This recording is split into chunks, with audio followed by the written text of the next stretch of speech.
Sejam todos bem-vindos ao Doxa e Episteme. Hoje, apresentamos mais um episódio do bloco Filosofando em Casa com o tema O Reino de Deus está em Vós, de Leon Tolstói. Leon Tolstói. Resumo. No decorrer de todo o livro, Tolstói sustenta a relevância social do ensinamento de Cristo no Sermão da Montanha. Não resistais ao mal. Esta frase pode ser interpretada de maneira ambígua, mas a interpretação que Tolstói defende é a seguinte: não devemos responder à violência com mais violência. Em outras palavras, ele rejeita a ideia comumente aceita de repelir a violência com violência, incluindo a noção de legítima defesa. Para Tolstói, a violência é sempre prejudicial, e responder ao mal com mais mal não é justificável, seja para um cristão ou qualquer cidadão. Por outro lado, Tolstói argumenta que não se trata de ficar passivo diante do mal ou da violência, mas sim de responder a eles por meio da não-violência, praticando a bondade, a mansidão e a caridade. Isso, para Tolstói, é a verdadeira resistência ao mal. Na verdade, a essência de não resistir no Evangelho e no Novo Testamento em geral não significa não fazer nada, mas sim não retaliar, não se vingar e não revidar. Portanto, ele rejeita completamente a ideia de retaliação, como expressa na Lei do Talião, que prega olho por olho, dente por dente. Tolstói leva o preceito evangélico da não-violência extremamente a sério e se opõe à ideia de que seja impossível de ser aplicado, especialmente do ponto de vista social. Ele acredita que esses preceitos são imperativos reais, embora não devam ser aplicados de maneira mecânica. Em vez disso, eles representam ideais éticos, um caminho em direção à perfeição moral. Tolstói reconhece que esses preceitos são assintóticos, aproximando-se da perfeição divina, mas nunca a atingindo completamente. No entanto, eles direcionam a vontade humana na direção certa, em direção ao divino que reside em cada pessoa. Além disso, Tolstói enfatiza que esses preceitos não se limitam à esfera da religião ou da fé cristã, mas refletem o âmago mais profundo da natureza humana. Eles manifestam a essência da alma humana, cuja lei fundamental é a lei do amor. Portanto, esses princípios não se aplicam apenas aos cristãos, mas a todas as pessoas em geral, e devem guiar e governar toda a sociedade digna desse nome. A não-violência tolstoiana se manifesta na não-cooperação, na desobediência civil e no repúdio ativo à servidão. Tolstói compreende que o poder se sustenta com base na aceitação, no consentimento e na obediência cega, e ele busca minar essa base de poder. Sua ética é profundamente libertária, pois ele considera a liberdade como um direito inalienável do ser humano. Tolstói também se opõe à ideia de que uma revolução violenta possa trazer liberdade, argumentando que ela é politicamente inviável e levaria a uma opressão ainda maior. Ele critica os socialistas, comunistas e anarquistas de seu tempo por tentarem mudar a sociedade sem primeiro mudarem a si mesmos. Ele também se opõe à concepção totalitária do Estado, que controla até mesmo a vida familiar e privada, algo que o sistema liberal respeitava pelo menos em parte. Em suma, a filosofia de Tolstói enfatiza a importância da não-violência como um princípio ético que está ganhando cada vez mais relevância na consciência moral da humanidade, à medida que a violência se mostra cada vez mais ineficaz na resolução de conflitos sociais, tanto dentro das nações como nas relações internacionais. Isso representa um amadurecimento da consciência moral e ética global, à medida que as sociedades modernas reconhecem a necessidade de adotar uma abordagem não violenta para lidar com os desafios complexos do mundo atual. O anti-estatismo radical de Tolstói. A posição de Tolstói em favor da não-violência está intrinsecamente ligada à sua desaprovação absoluta do Estado, que ele considera uma instituição baseada na violência. Isso é evidenciado em diversos capítulos de sua obra, como o capítulo 7, 8, 10 e 12. Para Tolstói, o Estado, independentemente de ser autocrático como o czarista ou democrático, é, em essência, uma entidade que perpetua a violência. Ele argumenta que a violência do Estado é mais clara na instituição militar, que ele vê como existindo não apenas para a defesa externa, mas principalmente para subjugar o povo em benefício de uma minoria. Para Tolstói, o exército é o instrumento de tirania mais evidente, uma vez que sua função última é tirar vidas, o que ele considera um crime, indo contra o mandamento de não matar.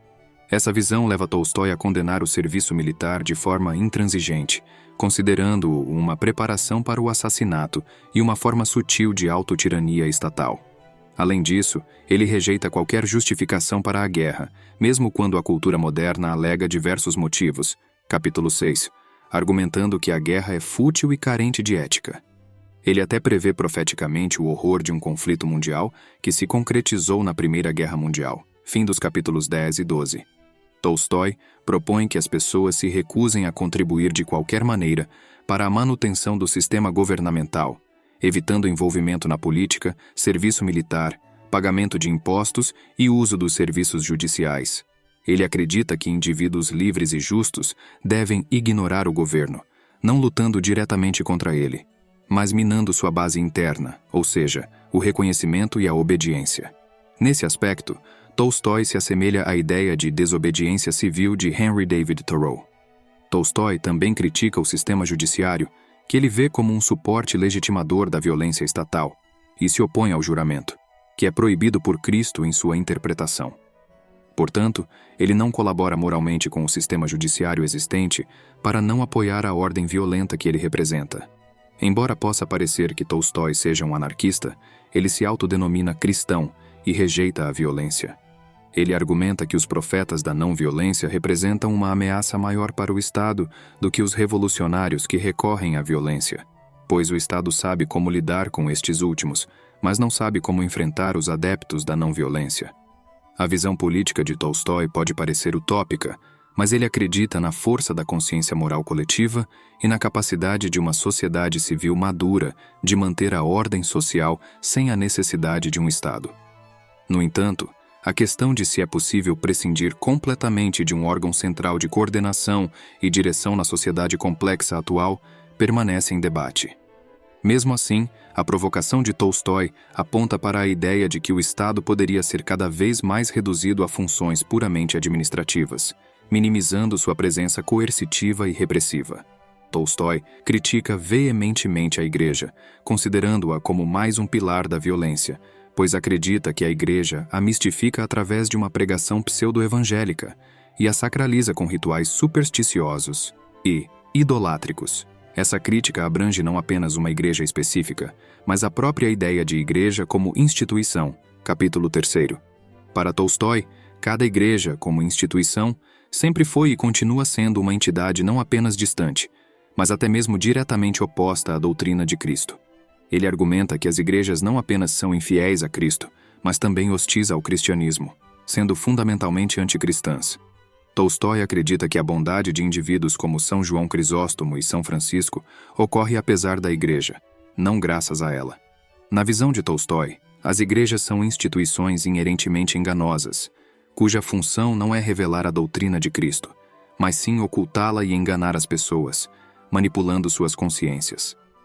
Ele critica vigorosamente todos os elementos simbólicos da igreja, como velas, cânticos, bandeiras, sinos, vestimentas, procissões e pinturas, acusando-os de hipnotizar, impressionar e adormecer a consciência do povo. Tolstói desafia as igrejas a escolher entre seguir o Sermão da Montanha e o símbolo de Nicéia, entre o Evangelho e o dogma. Em outra passagem, capítulo 8, Tolstói sugere que a corrupção do cristianismo pode ter sido necessária para sua disseminação em um mundo moralmente menos desenvolvido, mas argumenta que chegou o momento de compreender e assimilar o cristianismo em sua forma pura, uma vez que os cristãos ainda não teriam compreendido sua verdadeira essência. Embora a crítica de Tolstói às igrejas seja inflamada e por vezes não totalmente coerente, sua posição tem um papel catártico para as instituições religiosas. Ela serve como um apelo à conversão e à fidelidade às mais elevadas demandas do Evangelho. No entanto, é importante notar que a radical profecia anticlerical de Tolstói levanta questões complexas, especialmente em relação à relação entre a Igreja e o povo, bem como a continuidade da representação religiosa que o povo valoriza. A atualidade de Tolstói. A força deste livro reside precisamente na conexão entre profecia e transformação social. Ele aborda a questão central que atualmente agita a teologia da libertação e os cristãos em geral, a relação entre fé e política. No entanto, Tolstói o faz de maneira completamente original. Em primeiro lugar, no que diz respeito à fé, Tolstói defende uma volta decisiva às raízes do cristianismo, além de todas as tradições eclesiásticas. Sua abordagem é literalmente radical, buscando as raízes da mensagem cristã, diretamente ligadas ao Evangelho. Para Tolstói, a religião cristã é fundamentalmente entendida como profecia, não no sentido de prever o futuro, mas de antecipá-lo. O profeta é alguém que enxerga a direção na qual as coisas estão se encaminhando e, assim, antecipa o que está por vir. Ele é sempre um precursor, alguém que inaugura algo novo. Por isso, muitas vezes, só é compreendido após sua época, e seu sucesso é frequentemente póstumo. A religião, para Tolstói, é uma exigência infinita, um chamado para a frente, uma busca constante por algo mais, uma antecipação do que está por vir. Em termos de evolução histórica, Tolstói acredita que o cristianismo não está atrasado, mas adiante de seu tempo. Ele argumenta que a história não prova que o cristianismo tenha falhado, mas sim que ele ainda não foi completamente experimentado. Tolstói defende que o cristianismo não amadureceu em todas as suas potencialidades. Capítulo 8. Tolstói também critica a intelectualidade moderna por julgar o cristianismo a partir de um conceito pagão de vida. Para ele, isso equivale a avaliar o que é superior com base no que é inferior, ou seja, julgar o campanário olhando apenas para o alicerce. Para Tolstói, o cristianismo não se trata apenas de uma doutrina abstrata para ser compreendida, mas de uma proposta prática para ser vivida. Ele acredita que a fé não pode se limitar a interpretar o mundo, mas deve transformá-lo. Capítulo 5. Portanto, Tolstói enfatiza que a mensagem evangélica não pertence apenas à Igreja, mas é um patrimônio da humanidade e deve ser aplicada não apenas no nível individual, mas também na sociedade como um todo. Do ponto de vista teológico, surge a questão de se a concepção de Tolstói da fé não teria sofrido uma desescatologização radical, reduzindo-a à ética. No entanto, é válido questionar se o reino não está além de nós, já que essa dimensão é fundamental para a força ético-profética do cristianismo, impedindo que ele caia no mero moralismo. Do ponto de vista político, Tolstói defende uma perspectiva socialista, mas com um enfoque único. Ele coloca um grande ênfase nas questões éticas e religiosas, argumentando que a revolução começa nas consciências das pessoas. Para ele, a mudança não deve ser apenas externa, mas interna, começando com uma transformação de vida pessoal. Tolstói critica os revolucionários por se preocuparem apenas com as condições externas e os acusa de não terem resolvido suas próprias contradições. Ele também enfatiza a importância da educação popular e da liberdade individual na promoção da consciência social. Além disso, Tolstói demonstra um lado ecologista, defendendo o amor à terra, a vida em harmonia com a natureza, o vegetarianismo e o respeito aos direitos dos animais. Em resumo, Tolstói, como profeta, apela à conversão individual e à transformação interna como o caminho para a mudança social. Sua mensagem é de que a revolução começa nas consciências das pessoas e que o cristianismo deve ser vivido de maneira prática e universal, além das tradições eclesiásticas. Pois bem, encerramos nosso papo por hoje. Quero expressar meu sincero agradecimento a todos vocês que acompanharam o vídeo até agora. Se você curtiu, ficaria muito feliz se deixasse um like, se inscrevesse no canal e compartilhasse com seus amigos. Um forte abraço e vitória sempre!